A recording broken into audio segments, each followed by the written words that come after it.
Hi everybody. So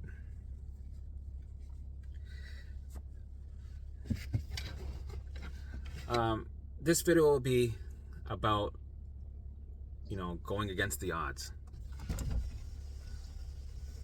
And you'd think along my journey that this would be something that I was thinking about all the time, and that I was convinced that that I wouldn't recover because of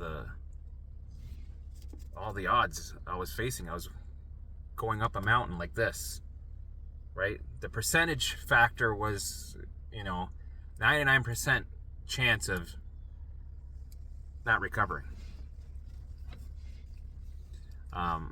because of, well, my OCD, my anxiety, the doubt feelings. My bucket was full, my baseline was skyrocketing, I had all these alarms everywhere, 70 symptoms. That alone right there is a shit show, right? But let's break it down to individually, all these little symptoms. When you look out in the internet world and Facebook group world, you'll see that anybody who has mass activation syndrome, or Google, will say that there's no cure and this is your life now. So that's pretty shitty, and you don't really know many people that, you don't know anybody who recovered from that. So that's going against you. So you got your 70 symptoms, your hell, your OCD, your anxiety, right? And then add on to the pile of shit, mast cell activation syndrome. You will not recover from that. Then let's add on some more things. IBS. Go to the world of IBS. You'll never recover from IBS. That's what we've been told. That's what people tell you. That's right. About just this one of these things. Not even the 70. The 70 is holy crap. But if we just take one of them, the doubt that comes with just one of them. IBS. Google IBS. Go into these groups and find out all the doubt that comes along with it. The uphill battle that you're going to have to deal with. SIBO. Do you know anybody who recovered from SIBO other than me? Really? Ulcerative colitis? Any autoimmune disease. It's like it's rigged. Like the whole world is brainwashing you to think, are you kidding me? You're not going to recover from UC. Well, what makes you so special? All these other people are suffering, even people that are on the medications that we provide them, and they're suffering. So what makes you think that you will be off medication and cured? Don't say the word cured, because that's laughable. And okay, no, you're too past that. You can't. Once you have something, you have something. The body doesn't get cured, right? And we believe this reality. So if you allow yourself to open up to these realities, then you'll get stuck, right? What else is there? There's I'm mast cell activation syndrome, IBS, ulcerative colitis, SIBO, chronic fatigue syndrome, adrenal fatigue syndrome, all these different. If you go down the rabbit holes, most people, right, you're not going to be very confident, because you're going to be like, man, just doing one of these things is so overwhelming. How am I going to recover from just one of these things? Let alone 70? Am I in a fucking nightmare? Is this a joke? Is this a fucking joke? Right? You got to deal with all this extra resistance? What else is there? Anxiety. The world of anxiety. What does that tell you? That you have a mental illness. You need to go on medications to manage and cope. That anxiety, they don't really talk about if you can recover, because they think it's a disease or an illness. So the anxiety world, if you just picked anxiety out of this list, imagine there's 70. I didn't want to write all 70 because that would take me a lot, but you get the gist. Let's just talk about anxiety. that is a Mount Everest on its own. So it feels like everything's stacked against you, doesn't it? It's like, well, how am I, right? That's how I felt. OCD looping thoughts. Man, that's another can of worms on its own. Go look down, check out don't, but you know what I mean. If you were to Google and check out the information about it, people, you might see that there are treatments where you're able to manage and cope better with certain medications. Some people do recover. PTSD, right? Oh, there's so many different chronic illnesses. 100% of them, pretty much 100% of them, they say you will never, once you got it, you got it. Here, this is how you manage. So, and some people have just one of these things, right? Multiple chemical sensitivity is another one. Well, what's a disease? It's a horrible disease, and hopefully, they'll be able to research a cure with some medication. Maybe it's another world altogether. Just the one thing, one thing. They paint this reality that you will not recover with the one thing, just one thing. And people that have just the one thing, it consumes their whole world. Just the one symptom, right? Say one or two. Okay, two. People that are dealing with two things, that consumes their world. And it's stacked against them that, you can't recover. Is this a joke? Who's this guy on the internet? Is he a doctor? No. And he's going to tell you that doctors tell you you can't. So you're going to believe a guy with amazingly cute dogs in his truck that you're going to overcome one of these things? That's hilarious. Oh, you mean you got 40 things? Now you're fucking stupid. Right? Okay, this is stupidity. I'm walking away from this conversation. So, I had that going against me. But for some reason, I didn't pay attention to it. For some reason, I thought I had a magic wand and I was going to be that one guy in this whole entire world that's going to be able to recover from 70 symptoms. But then, you know what helped me? Is seeing other people that do also recover. That was a major important thing. Seeing other success stories was important. Seeing the evidence that you can recover from many things, that helped change that belief. So when you're going through this journey and you're going to have those days where you're going to look at all the odds of you recovering it, and if you look, it says on the internet that's very slim. It doesn't even say that. That would be good if it said it's slim, right? No, it says it's not even something you talk about. It's like, whoa, is this guy talking about you can recover? Okay, that's nonsense. This is stupid. You got to be realistic. Okay, you got to wake up now. You got to grow up. Okay, grow up now. You got to, take your fucking medication and start to grow up and then go live your life. And we got to, you got to be that warrior. And we got to spread the information out there that there's others like you suffering and they're not alone. We got to support each other. Yeah, support each other with what? Bad information? Sometimes support means keeping people sick. You know that with the groups, and you know that with people that have their Instagram pages where they're called Lyme Warrior or Mast Cell Activation Surviving or whatever handle that they have or page that talks about how you're not alone and we'll suffer together and help a brother out and lift him up. And hopefully one day there'll be a cure. But until then, let's support each other through this and give each other tips to cope and manage. I know people mean well. I know, because you know what? They don't know. It's this lack of information that's out there that's keeping people sick. And they mean well. They're trying their best. Even doctors. Most of them are trying to help you. They don't know. You go on the internet,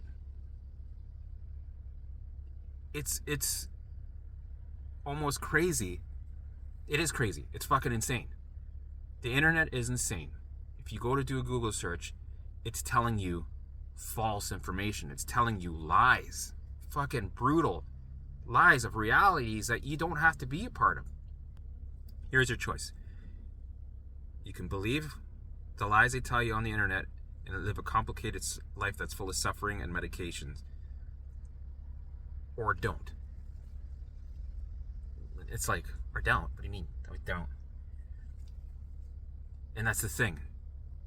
Once you know that there's a possible way, once you know there is a way, once you know the way, then it becomes your choice, right? Then sickness becomes a choice. And then people will be like, how dare you say that? Do you know what I'm going through every day? Do you know what bullshit I'm and then they start crying and they say, do you understand? That's a slap in my face. No, I know. I feel you. I was there where you are. How dare I say these things? Don't say the word cure. Don't. He's an asshole. This is stupid. This guy, I'm walking away from this stupid conversation. This is stupidity. Oh, I get that all the time. But the thing is, it really does come down to it. When you have the proper knowledge, sickness becomes a choice. When you're able to get the right answers, then there should be no reason why you can't thrive and be healthy. And it's a taboo issue, right?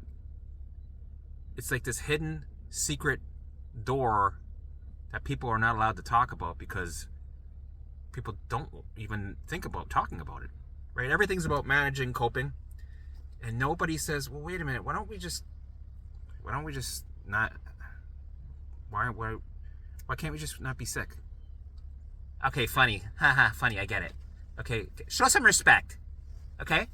We suffer. I've been suffering for 23 years. I've been blah, blah, blah, blah, blah, blah, blah. Show some fucking respect.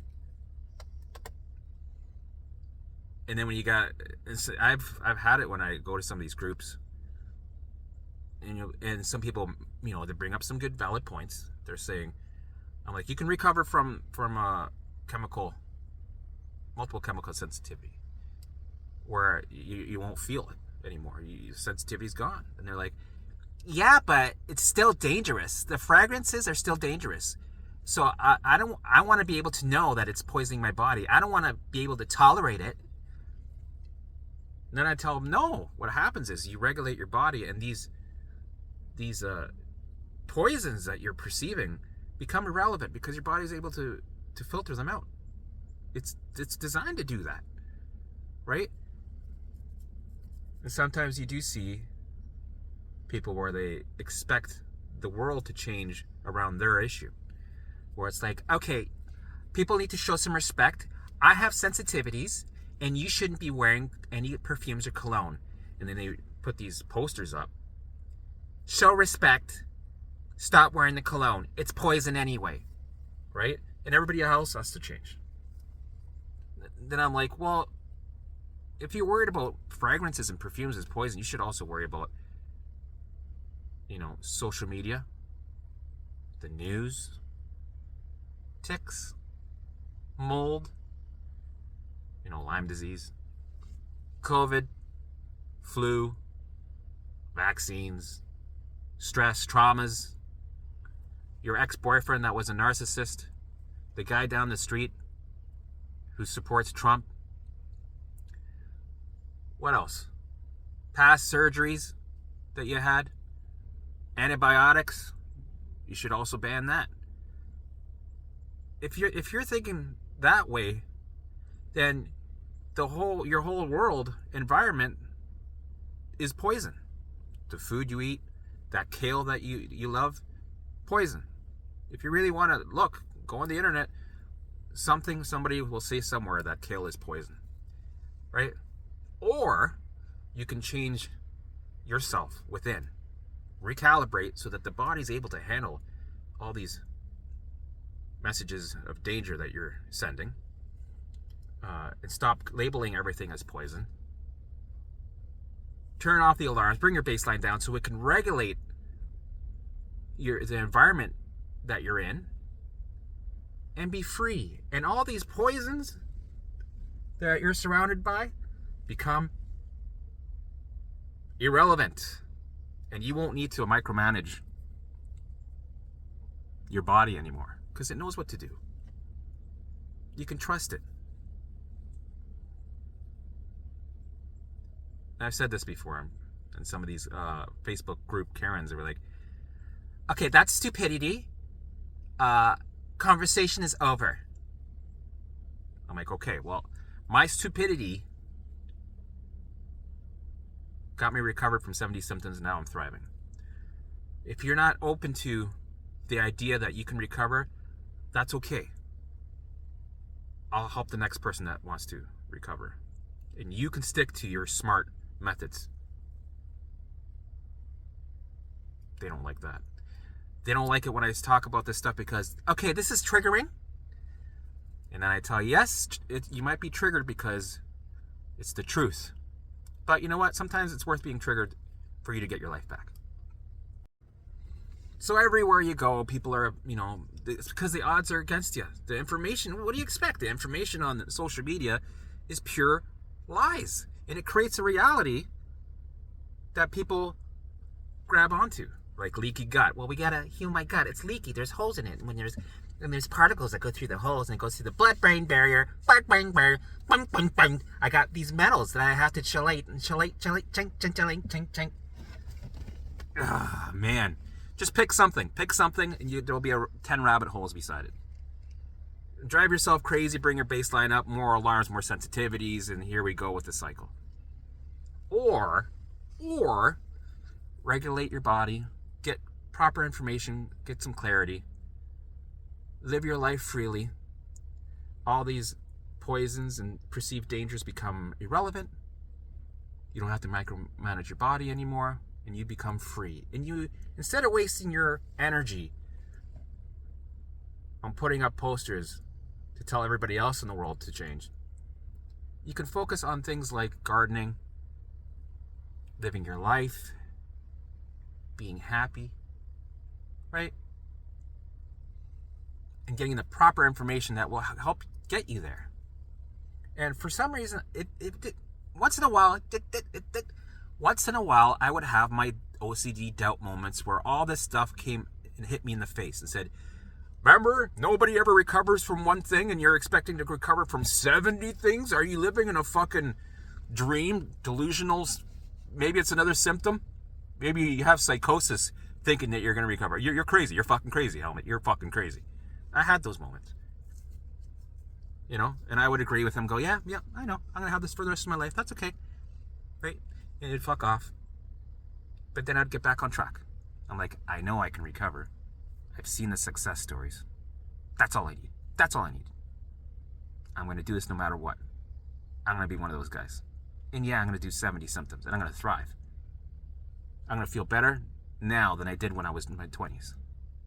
I'm going to be that guy. It was, I changed it from this taboo subject to, and I've normalized it by training on it, exposing that fear and the doubts by making it normalized. Like, yeah, anybody can recover from fill in the blanks. But yeah, it's like drinking a glass of water. It's like, you're thinking of it like it's a glass of water. Because it is. But people have been fed so much bullshit that they put it on this unicorn pedestal that it is unreachable. You don't reach it. It's just poof, gone. It's hidden. You'll never reach it. And I'm telling you, it's like drinking a glass of water. But you have to do the work. That's the shitty part. You have to do the work. You got to do the work. And you got to suffer through it. Because when you suffer through it, right, and you go through the layers of the onion, you open that door and it sucks. That's the key to get you to the other side. And being persistent, staying on. As long as you stay on that path with that clarity that I'm giving you, you will recover. The brain has no choice but to change. It will happen. It has to happen. It has to happen. And you know what the cool thing is? Yeah, it's overwhelming that you might have 5 symptoms, 10 symptoms, or like me, 70. But the cool thing is, this is how it works. When you bring your baseline down and you turn off alarms, when you work on one alarm, 5 turn off.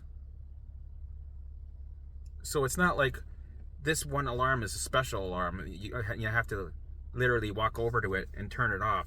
And then you got all these other million alarms. You got to turn them off all but one at a time.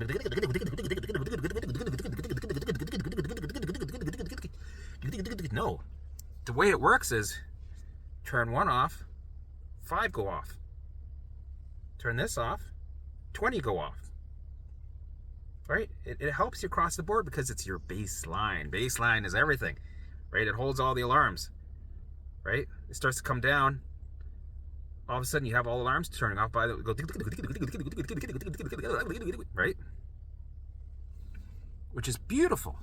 So it's not such a big mountain. It looks like it in the beginning. Right? That's where the smokes and mirrors comes in. You have this overwhelming doubt reality where you think, oh man, there's so much work, and just one thing is like it's been taking me 20 years. When you get the clarity and you do the work, it's got the opposite effect, right? All of a sudden, everything works across the board, and multiple symptoms lift as a consequence. Just like foods, when you train on foods. When people have food sensitivities, when you get one food in, 5 come into. I don't know how many was that, right? And you finally get 10 foods in, all of a sudden you got 70 foods in. That's how it works. And for something that might feel like it's going to take 40 years to recover from, 2 years, 2.5 years, depends how full your bucket is and where your baseline's sitting, right? That's what dictates how long your timeline is for recovery and how quickly it clicks and how quickly you implement the methods and learn the methods and stick to doing the work. So you could see it as a taboo subject that, you're going against the odds. And you are, only because of what you're being told, and it's a belief system. That's where the odds are. Because of the lies that you see on the internet and with people on these Facebook groups. That's the delusion that we're being sucked into. Other than that, there's no odds. As long as you do this, and stick to this, and understand how this works, it's like,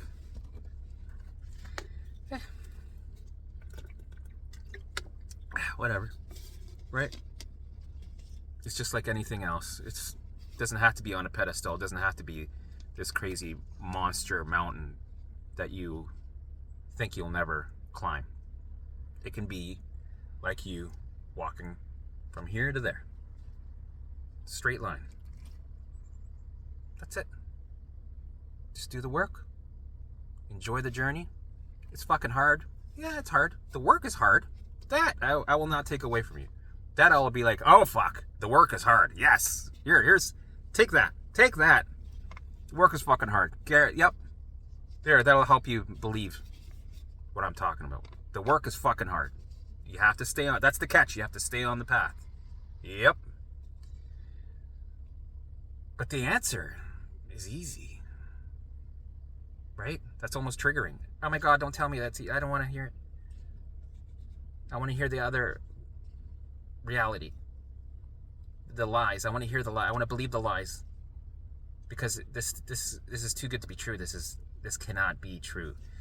And isn't that incredible? How we're so fucking brainwashed by our reality with the internet and Facebook, internet, even people you talk to on the street, because they're brainwashed, right? So the doctors tell them the bullshit too, right? And then they talk, and they bring you more things that aren't helping your journey at all. They're giving you the poison. They're literally poisoning the well. But you got this well, and you're like, okay, this is gonna be great. All right, and I'm focused on my recovery, and this is like drinking a glass of water. Here we go, and then you got somebody going, and then your bottle's poisoned, or they poisoned the well because they got to your beliefs. Right? They're like, no. Unfortunately, right away, it's like, no, don't stop talking. Shut the fuck up. Well, I'm sorry to tell you, no, shut the fuck up. Shut the fuck up. You know how many times I had to deal with people that wanted to fucking poison me? And I got so pissed off at them. I'm like, hold on. I had to. There was people that I was even working with in the mind-body space that understood the rules. You don't talk about symptoms. You only talk about things that support the other person. Dolly. She sees another dog. You guys are funny. There he is. There's the other dog. It's okay.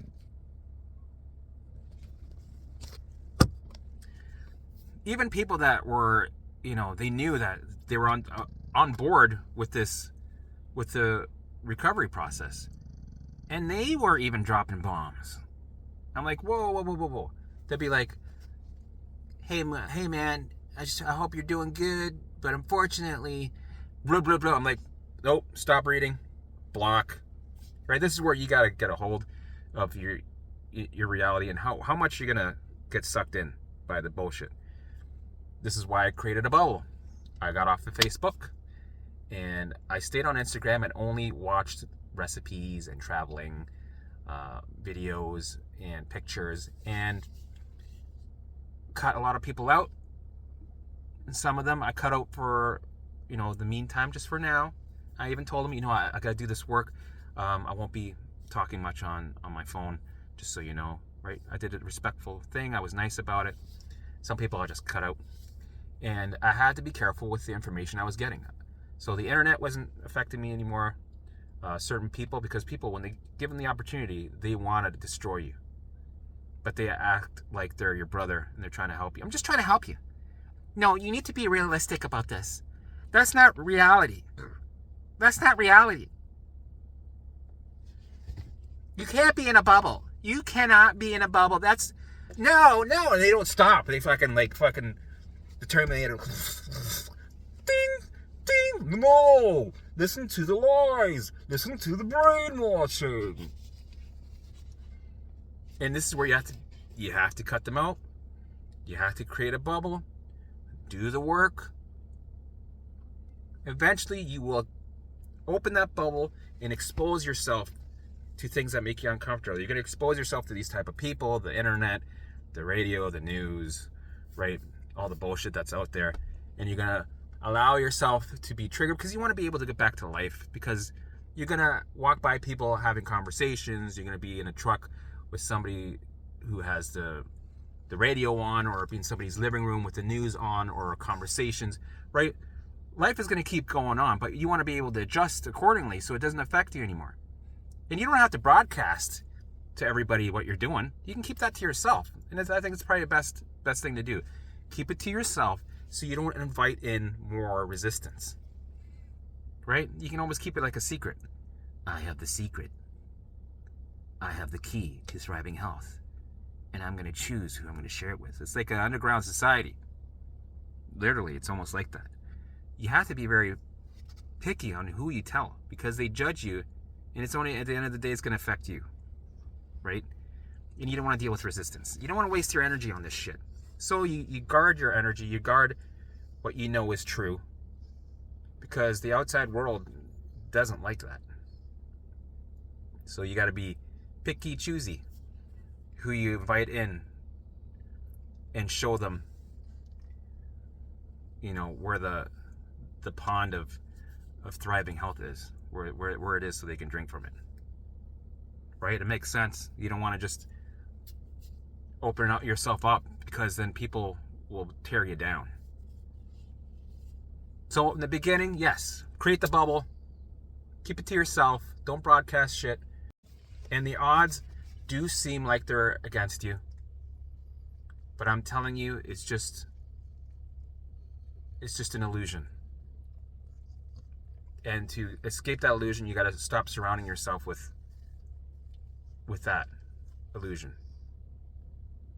You have to create your own illusion and protect it, and work from it, build leverage, heal, recover, then go back to society, back into the swing of things, and then you could choose what you're going to do with it, because you can.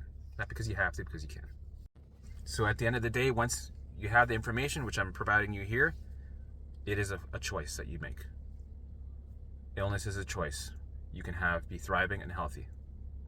So what choice do you what are you going to choose? And know that it might seem that the odds are against you, but at the end of the day, thriving health is there just to grab. You can just take it. You can have it. Right? The odds are there that you will recover easily, instead of being chronically ill. Switch it around, because it's the truth.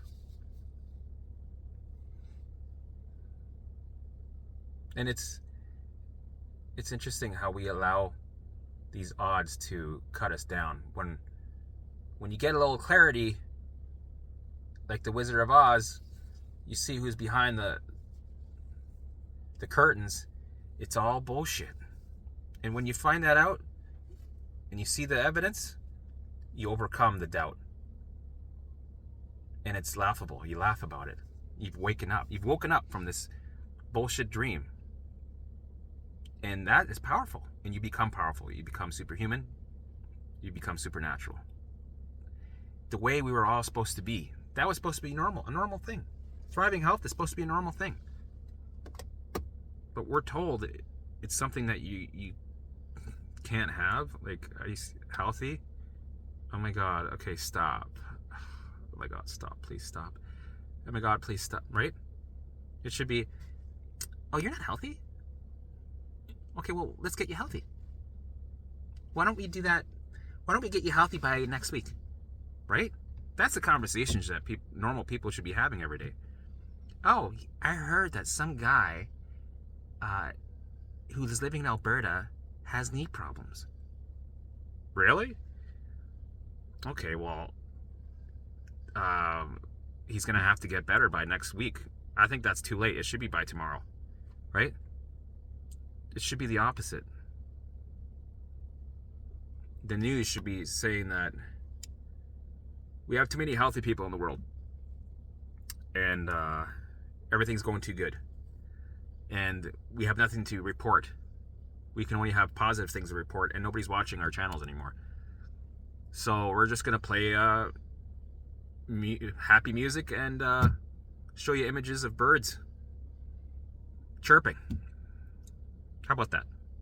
Wouldn't that be lovely? But that's how it should be. Anyway,